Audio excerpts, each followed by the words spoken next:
Hey guys, I just wanted to explain a little bit about why this breakup is a little bit harder on me than the rest of them. Not necessarily emotionally. I've had other relationships that, have hurt me a lot more. But this one saddens me the most and disappoints me the most. And that's why it's kind of hard for me to let go. I knew my ex since 2009, so that's a pretty long time. I was at the hospital when both of his sons were born. He saw me go through many crappy relationships, and he was often the friend who would be helping me move, or helping me put food in my stomach or whatever that I needed. If he was able to do it, he would do it. And so when we got together, it made sense. He said that we have very similar interests, even though we're different people. He thinks I'm a good mom. I thought that he was a good dad. And we had come to an understanding that if he financially supported the family, then I would take care of the inside. He would take care of the outside. I would take care of the inside, which was fine. But we had issues communicating. We had intimacy issues. We had border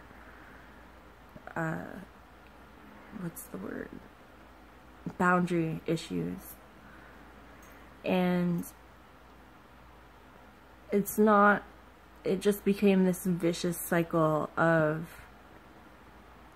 him becoming more angry at me for not being able to financially contribute and not being able to keep up my end of the bargain, while I was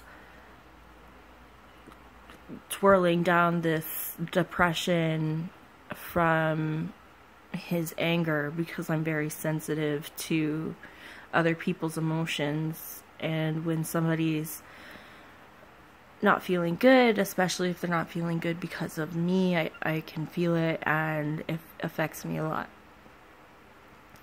So that's why I had suggested that I move out so that I could be financially dependent again, and we could have our own space and kind of start over, because the way that I ended up moving in with him was a little forced.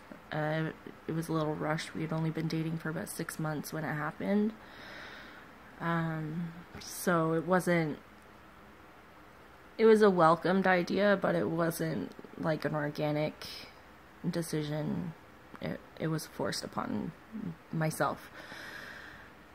So, it wasn't until the day that I got my key for the apartment where we had a blowout in his front lawn, screaming at each other, because he had wanted the key back and I hadn't taken anything from the house yet. My toothbrush was still in the beside the mirror, and my clothes were in my dresser, and he said that I don't live there anymore. And this was after we had just gone to a wedding, and he had given our cake topper as a present to them, the Lego cake topper that we ordered for us when we planned on being married. And so, knowing he was giving my house key to his ex, even though I didn't have my things and the wedding Lego, cake topper was given away, it really just hurt my feelings. It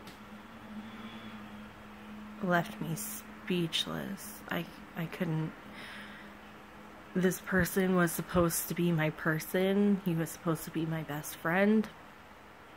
He told me that my kids would never ever have to worry about having another male role model in their life.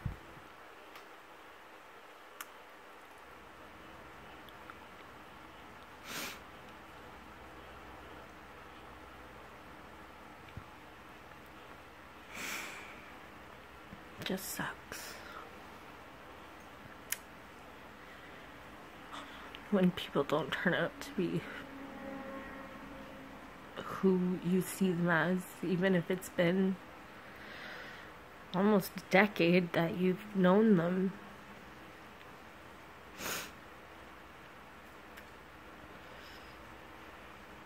And it's just really hard to get past that idea that he was my person and it didn't work, and my brain is beating me up for thinking that if he's not good for me, then who is? Like, I'm broken, you know? And I'm not ugly, whatever. I know that I have a good personality, but it's a strong personality, and it's hard to deal with when I'm in these states of anxiety and depression. It's just really hard to deal with me, even for myself. But I know that asking him to hang out and whatever is not gonna help me move forward or heal properly or whatever. But you know, for the first year that we were dating, everything was perfect. And after that, I was searching and searching and searching to try to help our family be a family, and it just wasn't. I felt like I was working by myself, and you know, you have to trust people's actions and not their words. That's it. That's why I'm a bit torn up about this one, and that's why I look so shitty with these bags under my eyes lately.